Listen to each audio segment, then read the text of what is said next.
Ve Bitcoin ETF'lerinde Amerikan Menkul Kıymetler ve Borsa Komisyonu SEC'in yatırımcılara nasıl kök söktürdüğünü çok iyi bilirsiniz. Bitcoin'de ETF'ler onaylanacak ve Bitcoin o muazzam yükselişine tekrar başlayacak diye bekleyen gerçekten birçok kişi var. Aslında bu ihtimal hala var. Bakın SEC çünkü Bitcoin'de hiçbir zaman kararını net olarak vermedi ve hep böyle bir ileri tarih attı. İşte dostlar bugün aynı SEC'ten yani Amerika'dan tam 28 milyon dolarlık token satışı için bizzat onay alarak kendilerinin söylemiyle tarihe geçebilmiş ilk blockchain projesinin altcoin'ini sizlerle buluşturacağım. Evet dostlar, yanlış duymuyorsunuz. Böyle bir proje var. Böyle bir altcoin var. Adı da Blockstack. Yani token'ın adı da STX token ki zaten Binance'te falan şu an alınıp satılıyor bu STX token. Şimdi çok merak ettiğinizi gerçekten şöyle duyar gibiyim. Tabiri caizse Bitcoin'in izin alamadığı Amerika'dan SEC'ten token satışı için izin alabilmesiyle ünlenmiş Blockstack'te neler var. Bakın 3 tane bomba özellik mesela bu coin'in fiyatını nasıl olası şekilde yükseltebilir, bunlardan bahsedeceğim ki bir tanesinin ipucunu şimdiden vereyim dostlar. Bakın projeyi sıkı takip edip POX olayına girerseniz dolaylı da olsa bedava Bitcoin kazanabileceksiniz mesela. Detayları gerçekten çok merak ettiniz muhtemelen ama gelecek az sonra. Ve Eren, yani erkenden alırsak, hani iyi güzel anlatıyorsun da erkenden alırsak bize bir para kazanma fırsatı verir mi? Nereden almalıyız? Yani nereden alabilirim? Almalı mıyım? Alacaksam da bütçemin ne kadarıyla alıp ne kadar beklemeliyim gibi sorulara tamamen para kazanma odağında ama yatırım tavsiyesi vermeden bam cevap vermeye çalışacağız ki size bir fayda sağlayabilirim dostlar. Şimdi önce projeyi kısaca tanıyacağız. Sonra da en şeffaf şekilde önemli olaylarını şöyle masaya yatıracağız ki bu arada Ledger çekilişimiz biliyorsunuz devam ediyor. Kanalıma abone olmayı, abone ol tuşunu yanındaki zile dokunmayı, videolarımı şöyle sıkı beğenip yorumlarınızda bol aşağı yazmayı sakın unutmayın. Şimdi herkes hazırsa süper bir bölüm daha geliyor. Kimselere yatırım tavsiyesi vermeden, katiyen vermeden ne yapıyoruz? Bam başlıyoruz. Şimdi başlarken şunu söyleyeyim. Bu videonun açıklama kısmında gerekli tüm linkler var. Türkçe Telegram grupları var. Oralara katılıp en yeni gelişmeleri zaten bizzat takip edebilirsiniz. Bakın SEC'ten onay alabilmiş bu proje, yani Blockstack, verdikleri bilgiye göre ta 2013 yılında Amerika'da New York yakınlarında New Jersey'deki Princeton Üniversitesi'nden bir grup bilim adamı internet ve blockchain'i birleştirmeye karar vermesiyle doğuyor dostlar. Evet, böylece nihai hedef aslında ortaya çıkıyor. Blockchain'e dayalı bir internet inşa etmek ve bunu tüm insanlığa sunmak. Bunu yaparken de başta söylediğim 3 bomba özellik sahneye çıkıyor dostlar. Şimdi birinci bomba özellik geliyor. Hazır mıyız? Geliyor. 2.0'a geçişle birlikte başta söylediğim gibi POX mining ve staking geliyor. Mining yaparken XTX kazanılıyor ve staking yaparken de Bitcoin kazanılıyor. Kazanılacak daha doğrusu dostlar. Yine verdikleri bilgiye göre bu da sizlere erkenden verdiğim güzel bir bonus, güzel bir hediye olsun. Özellikle Blockstack'e staking geldiğinde, yani yatırımcıları aynı zamanda Bitcoin kazanmaya da başladığı zaman daha çok kişi çok daha fazla Bitcoin kazanmak için bu STX tokenlardan alabilirler. Bu da STX token'ı yükseltebilir dostlar. Bu birinci ihtimal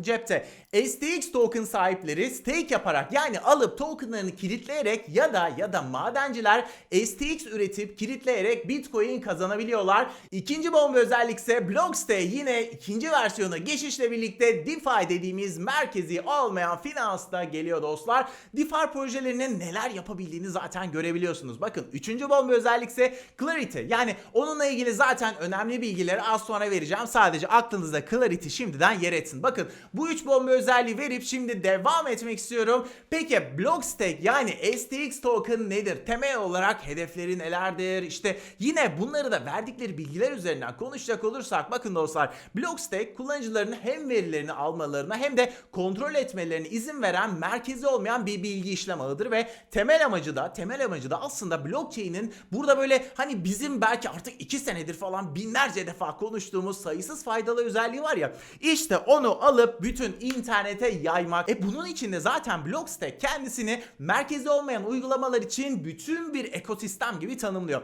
Normalde internete adımı attığımızda ne oluyor dostlar? Bakın internete ne bileyim Google.com'a girdiğimiz zaman, adımı attığımız zaman zaman ne oluyor? Mecburen karşıdaki sitenin sunucularına güvenmemiz gerekiyor. YouTube'a gireriz, YouTube'un, Google'ın sunucularına güvenmemiz gerekir. Gerçi genelde girdiğimiz sitelerde, o çok popüler sitelerde tarayıcımıza çerez atıp tam bizi 14 gün boyunca izlerler ki biz aynı siteye girmeye devam ettikçe bu 14 gün hiç ama hiç bitmez dostlar. Bunu da sizlere daha iyi reklam sunabilmek için, kişiselleştirilmiş daha çok işinize yarayan reklamlar sunabilmek için gibi böyle süslü tatlı kelimelerle anlatırlar dostlar. Geçmişte işin mutfağında olduğum için bunları size gerçekten ilk elden rahatça anlatabiliyorum. Şimdi işte bunun adı gerçekte takip edilmektir. Bunun adı gerçekte izlenmektir. İşte tam bu noktada Blockstack girdiğimiz sitelerdeki sunuculara bizim güvenmemize gerek kalmadan blockchain aracılığıyla verilere, sitelere doğrudan bağlantı verebilmeyi amaçlıyor ve aynen Blockstack ekibinin dediğini şu an size aktarıyorum dostlar. Bu projeyle internetin güvenli olmayan bağlantıları, veri ihlalleri, ne bileyim bu tarz böyle en yaygın sorunlara çözüm olmaya geliriz diyorlar. Blockstack hem kendisi hem de Ethereum için şöyle bir metafor da yapıyor bu arada. Ethereum geleceğin Windows'uysa Blockstack de geleceğin iOS'i. Yani Apple cihazlarının işletim sistemi olur ya, işte bundaki iOS, ondan bahsediyorum dostlar. Yani Blockstack kendisini iOS'e benzetiyor. Ve başta söylediğim gibi bakın Blockstack dün ve bugün böyle ortaya çıkmış bir proje de değil. Araştırdığım kadarıyla dedim ya size 2013 yılında ortaya çıkıyor ve aslında kripto paralar içinde SEC'ten yani Amerikan Menkul Kıymetler ve Borsa Komisyonu'ndan tam 28 milyon dolarlık token satışı için onay alana kadar, ta ki o güne kadar aslında çok popüler bir çizgide gitmese de dostlar 2013 yılından 2020'ye kadar geldiğimizde yani bu 7 yıllık zaman zarfında Blockstack üzerinde tam 400'den fazla uygulamayı ortaya çıkartıyor. Yani 400'den fazla uygulama şu an Blockstack'te zaten çoktan çalışıyor bile aldığım bilgiye göre dostlar. Blockstack'in Stack Network'ü şu an versiyon 1'de ve versiyon 2.0'da aldığım bilgiye göre bu sene gibi çıkacak. Versiyon 2'de Blockstack'in kendi özel akıllı sözleşme dili Clarity, hani demin söylemiştim ya, işte o kullanılacak dostlar ve Blockstack'in yatırımcılarına baktığımız zaman da bakın yatırımcı kısmına geliyoruz. Burada da çok ilginç tablolar ortaya çıkıyor. Mesela bakın, hazır mısınız?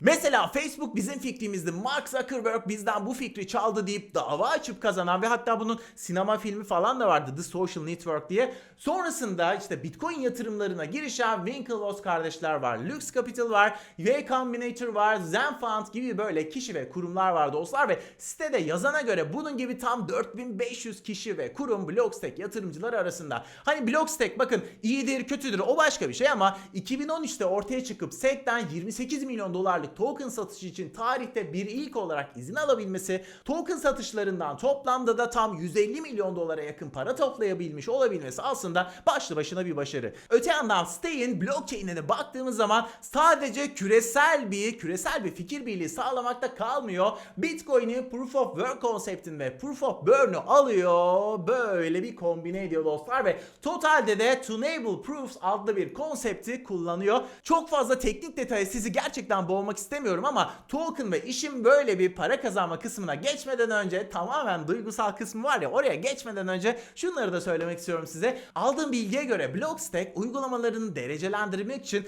Prodacount gibi zaten bilinen bir şirket, Internet Labs, Everio ve Try My UI adlı 4 şirketle ortaklık kuruyor ve totalde de oynamak istedikleri alanında Web 3.0 olduğunu söylüyorlar. İşte dostlar bakın, dünyanın 20 senede kaydettiği bilgiler var ya, bu bilgileri, verileri kuantum bilgisayarlar, hazır olun, sadece 6 ay 1 sene içerisinde zaten çoktan kaydediyor olacak. Dolayısıyla Blockstack de bu yeni dünyaya iş modelini Bitcoin üzerinden kuruyor ve yani Bitcoin'in güvenliğini kullanarak, Bitcoin'in o belki de muhteşem yapısını kullanarak kendi akıllı kontrat dili Clarity'yi oluşturuyor. 2.0'a geçilmesiyle birlikte bu Clarity kullanılmaya başlanacak ve zaten verdikleri bilgiye göre de şu an Algorand'la birlikte bu işi geliştiriyorlar. Evet, Algorand diyorum, bu da şöyle bir cepte kalsın. Ve Blockstack STX token şu an Ethereum platformuyla biz taban tabana zıtız diyorlar ama bakmayın, yani Zoom üzerinden şu görselle paylaşıyorum. Bir tarafta Blockstack'in kurucusu, bir tarafta da Ethereum kurucusu Vitalik Buterin var. Öte yandan dostlar devam ediyorum. Blockstack'in Windows ve Mac cüzdanları da var ve geçmişte burada airdrop yapmışlardı.